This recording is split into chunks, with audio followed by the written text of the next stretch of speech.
All right, welcome everybody. I'm expecting blowback from today's podcast. Again, we don't really pull punches here, never have on the program, and I like to be brutally honest with everybody and my thoughts about what's happening in the world, and again, kind of just pushing away narratives. I wish more people would, you listen to what the talking heads are saying, and I just start questioning it and say to yourself, well, wait a second, does that make any sense? I think a lot of people will get a gut feeling, but then just automatically accept what somebody is saying on TV or the radio or wherever you get your information, newspaper, whatever it may be. What am I talking about today? I first want to start off by talking about, okay, this week, financial markets. They're telling you all focus on the Fed, what the Fed is going to do. They're going to raise by a quarter basis point.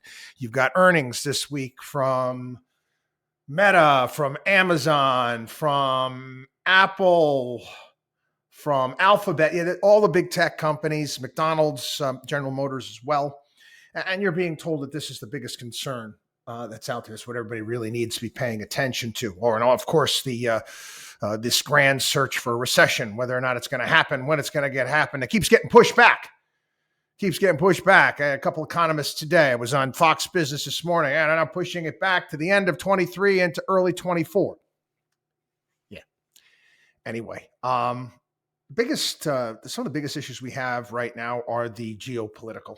And I've talked about this before. I haven't really gotten into it as of late because, again, the media is, rah-rahing. And last week we had the big rah-rah in regards to tanks going to the Ukraine. And if you recall here in the program, I said they're getting what? Maybe 100, 150 altogether, maybe a little bit more. And Russia has over 10,000. So okay, they're good tanks. They're we got Abrams tanks, but our tanks aren't going to be there for 9 months to a year. Meaning what? Things could be over by then. Sometimes you have certain generals out there. Even Defense Secretary Austin came out, mentioned that it's getting late early, as Yogi Berra would say, when it comes to this war in the Ukraine and what they're able to do. Zelensky's begging for fighter jets and a myriad of other things. And let's just put it this way. Not good. I mean, has Russia taken massive hits? Absolutely. Do I see Ukraine pushing Russia off? No, I do not. And of course, the biggest concern is to see that this thing expand and to turn into a World War III type of situation. We don't want that. And that, my friends, that's the biggest problem we have in the world today. That's it right there. This proxy war that we're fighting against Russia with NATO, that is our biggest concern, without a doubt. I mean, there's other things that they're throwing out there right now. You had this Air Force general coming out telling officers that he commands that he predicts that the United States will be at war with China in 2 years, and tells them to get ready to prep by firing a clip at a target and aim for the head. Now, I saw that. And I'm saying to myself, what? We're going to be going to war with China in 2 years? Does this strike anybody as off to some degree? Hey, we're told this all the time. Oh, yeah, I got to prepare for this and get ready for war with China. Well, again, does our right hand know what our left hand is doing? I mean, we still allow TikTok. We still are manufacturing a lot of stuff over there in China. We buy a lot from them. We get our rare earth minerals from them. What else? Oh, I don't know. We educate their kids at our universities here in the United States. And we go on and on and on. There was a story about China being able to procure all these high-end chips from NVIDIA and Intel and all these other things. And I'm saying to myself, wait a second here. If they're saying our military thinks we're going to be at war with them in a couple of years, why are we doing all of these things? Why do we allow this to happen? Again, I'm sorry, people, and I want to sound like a conspiracy theorist, but these military types out there, they want the money to keep flowing. Let's just leave it at that. They want the money to keep flowing. And could be, let's get the people going. Let's get them, we got this budget conversation that's going to take place between Biden and McCarthy this week. And they don't want to have any sort of cuts to the military. War with China in 2 years. Yet what? I mean, we're going to, continue on business as usual. Anyway, the same tact here. I saw this story as well, and this shouldn't surprise anybody. Senior U.S. general recently warned the UK Defense Secretary Ben Wallace that the British Army is no longer considered to be among the world's top-tier fighting forces. Yeah, I put it right to him. Said that, bottom line, you're not a tier 1 fighting force, and you are barely in tier 2. Whoa! The majority of your armored vehicles were built between 30 to 60 years ago, and full replacements are not due for years.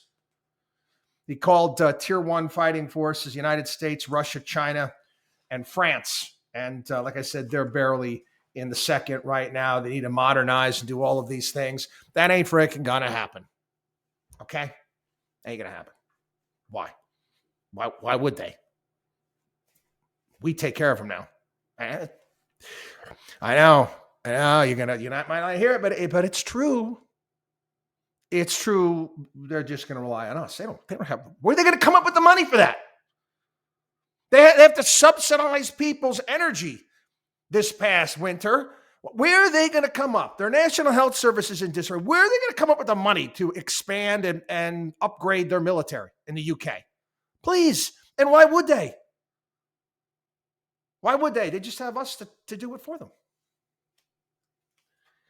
Anyway, again, you want concern. These are things that should concern you a lot more than what earnings are going to be this next quarter. In the grand scheme of things, it doesn't matter. It's funny.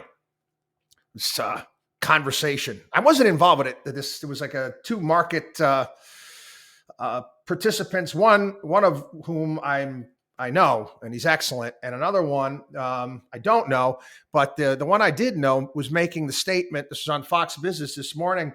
Oh my God, why in the world would you do this when for over the next 3 months, you can put your money into T-bills and get this percentage? I'm like, are you nuts? You honestly trade your clients in and out of bonds and stocks over a 3-month period of time? Really? You really don't know what the hell you're doing, right? You want to sound smart. Come on. Anyway, any client, you think your client's going to have tolerance? You trying to guess when to go into government securities and back into stocks? You think you're that smart? Yeah, nonsense. Anyway, neither here nor there. All right. Crypto stuff here. North Korea fraud and financial losses are some of the dangers emanating from the cryptocurrency industry. North Korea? Well, I get it when it comes to money laundering and being able to buy things and not be seen. I get that. We all know that cryptocurrencies it's the currency. It's money. But they used to have back in the day. I don't have any more. Remember when I was younger, you go to Disney World and you could buy Disney dollars or Disney bucks. Does you have to spend there in the park? It's like criminal bucks, for crying out loud. And don't say it's not, because it is. All right? It is. Anyway, so the White House wants to get involved in making sure that they are going to mitigate the risks associated with cryptocurrencies. Why? Who can't? I mean, honestly. All right, if you want to head into this wild west, go have at it. Why do I have to pay? And why does my fellow taxpayers have to pay to regulate fake money? Anyway, oh yeah, Anthony Scaramucci, the mooch. He's on some television show. I got the Some Special Forces program on Fox. He's a participant. Yes, a Special Forces reality show. Hey, Mooch, you might want to get back into the office because, as usual, your performance sucks. Oh yeah, his funds at Skybridge Capital, big investors in crypto and FTX. People are yanking their money out. Well, or at least they're trying to. And many of these hedge funds, like his or the Hotel California, you know what I mean? Not easy to get out. Not easy to get out when it comes to redemptions. How far is he down this year? Jeez, ton. Anyway, have at it. Good luck with that. Quick story here. What was this from? Some CNN, actually. We finally know whom FTX owes money to. Wall Street elite, big tech, airlines, and many more. Yeah. I guess over 1 million creditors. Again, newspapers, New York Times, the Wall Street Journal. And people are like, well, how in the world are they creditors? Well, again, let me explain to you how buying good editorial coverage works. If you spend a significant dollar amount in certain publications, let's just say that's going to buy you some goodwill, publications or TV. Years ago, I wrote a column about this because I got my hands on an advertising contract between Morgan Stanley and one of the networks. And it said right there in the advertising contract, if you're planning on any negative coverage of our firm, so again, major network, their news station, pull all of our ads immediately. Pull all of our ads immediately. Prior to that, this was going to be, I was kind of excited. Again, I was a kid. This is 1990s, and I was asked to come to Washington to interviewed about Enron, and how did I know? How did we know that there was something the matter with Enron and that the thing was going to collapse? And during the pre-interview, I gave them I started blaming certain major brokerage firms out there that just so happened to spend a lot of money advertising on that network, and I was canceled. Again, money talks, people. It does. And if you're spending a certain dollar amount at these places, they might just look the other way. Let me ask you a question. All of this ripoffs and scams that we cover here on the program with all of the major brokerage firms, they get reported in the mainstream media and the news? No, they do not. And it comes to mind great television show Mad Men. Again, I always sub-reference this. It was last season of Mad Men, and one of the executives at the advertising firm was bragging how he could get the New York Times. He spends so much money and some of his clients' dollars at the New York Times, he could get the New York Times to print Mein Kampf on their front pages. That was a line, but it's true. Buy yourself goodwill. It's the same way you buy yourself politicians. Okay, another one of the big things this week. We got Groundhog Day, and I'm not talking about the fantastic comedic film with Bill Murray. Nope. But isn't Groundhog the actual Groundhog Day? Isn't it this week? February? I forget exactly when it falls. Anyway, what I meant by Groundhog Day, I meant the phenomenon from the movie. We do the same thing again and again and again and again, like the day in that movie. So we got this debt ceiling nonsense. Again, Groundhog Day. This week, Kevin McCarthy is supposed to sit down with the president, and they're going to try to come up with something to keep the people happy. So they raise the debt ceiling, and we go further into debt. Again, all of this money has been spent already. It's been spent already. But it'd be nice if we could say, hey, you know what? Maybe we're going to live within our means moving forward. All right. I'll be honest with you. I was, again, on Fox Business this morning. Several politicians were on there, and I was never able to, the way that sometimes a panel works, I wasn't able to press them in regards to, they're all excited. We got to rein into, discretionary expending. And listen, I get it. It should offend every single taxpayer out there when we find out about how Congress is spending money, giving cocaine to monkey and studying that, or John Murtha Airport, or bridges to nowhere. Every year we go over all the nonsensical spending. That is, it's an insult to all of us taxpayers out here that go about wasting money.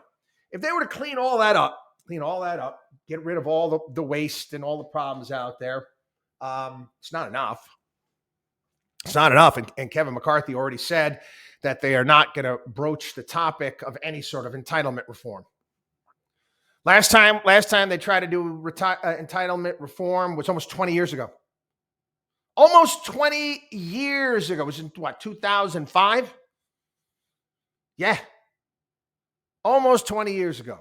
Bush tried to reform Social Security. They, Republicans said, oh, no. We're spending way too much political capital in Iraq. We don't want to deal with that. The reality is, unless you're dealing with entitlements, you're not dealing with the problem. Again, I get it. You want to cut back. You don't want waste. I'm that guy. I'm the one that, looks at the thermostat and says, "Who turned the damn thermostat up?" I'm that guy. I hate waste. And we waste a lot of money. But the main issue is entitlements. So they can say, "Oh, we're doing this and we're cutting back this." No, it's not going to be enough.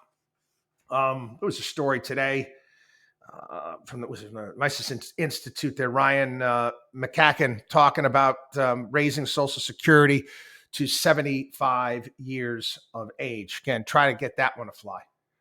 I mean, in France, they're freaking out because they're just raising it by a year right now, and it's going to go up a little bit, but well over time. You try that. Try raising here in the United States to 75. Listen, I have an idea that I've presented when it comes to this, and other countries do this, but they're obviously not the powerhouse that we are. I do think that, depending on the job that you have, and this could be done, this could be computerized. I think that certain jobs, the money should be coded to some degree. Your Social Security account based upon let's say if it's a manual labor job. Let's say you spend your life doing hard manual labor or construction. Your Social Security dollars should be coded in a way where you should be able to receive them at a younger age. Again, you're dealing with mileage and wear and tear on the human body. Again, we don't live in to that much of a degree, that type of economy anymore. It's not like the type of economy we had back in the 1920s and the 1930s, completely different. However, there are those jobs that are out there, and that's how I think that these things should be dealt with. If you are doing a certain type of job that might be dangerous, that might be a lot of physical manual labor, guess what? You want to get Social Security, you're going to be able to do that at a lower age than someone that just sitting at a desk. Again, any problem with that? Boy, do I think that would clean up some of our issues, would it not? Anyway, all right. More people citing the United States government as our top problem. More Americans name the government as the nation's top problem in Gallup's latest poll. Surprise anybody at all? Surprise anybody at all? I mean, what do we do well anymore? I mean, obviously our military is great, but you take a look at inflation, you take a look at all, the waste, the debt, all of these things we can pile on. All of this nonsense I can continue to pile. And again, you're thinking about this for a second and you say to yourself, yeah, the U.S. government is the top problem. One of the ways you can deal with our national debt is to grow the economy. if we can continue to grow the economy and grow the pie, obviously more tax revenues are going to come in, and it's going to be able to pay off all of these, want to call them ill-gotten gains, I call them ill-gotten gains. It'll pay it off. Anyway, neither here nor there. Yeah, more Americans can't afford their payments. Car payments, great. Let me explain to you something. All of those stimulus checks that were going out, people felt rich. They felt rich. Remember here on the program, I told about the commercials I was hearing locally on TV. This is when the stimulus checks were going out. I was hearing commercials. Bring your stimulus check into so-and-so jewelers and treat yourself. And I also heard it from car dealerships too. Use that stimulus payment to make a down payment on a new car. And many people did. It is what it is. I mean, these cars are going to get repossessed, and hopefully they'll drive the current price of autos down. I don't know what to tell you. You went nuts. You bought a car you couldn't afford. Again, car salesman wants his commission. You're going to get you approved on that loan. He didn't care. Car's out the door. Done. This was interesting. How many people you go into certain stores now and you get just freaking annoyed? You understand it, but you're friggin' annoyed at the fact that everything is locked up. Everything is locked up. For crying out loud, I live in a nice neighborhood, beautiful neighborhood. I go to CVS, locking up the toothpaste. I mean, they've done the razors for a long time because they're expensive, but so much crap is locked up. You got to ask for somebody to open up the little plexiglass box and get you whatever you want. Anyway, I thought this was neat because we talked about crime and how it's an inflationary aspect and how it's hitting companies all around the country. Lowe's is actually putting together a system. Yeah, Lowe's. And basically, it's called Project Unlock. And it's brilliant, actually. They put a chip in high-end items that get stolen, whether it be one of those electric axes, leaf blower, just anything that's expensive within the store. And they put a chip in there, and unless you get the chip rendered inert at the checkout line, that product will never work. It will never work. And I'm like, what a great idea. Again, I'm not too familiar with the costs are in this, but Lowe's seems to be thrilled with it, and it'll eventually become the standard. And I get it. Rightfully so.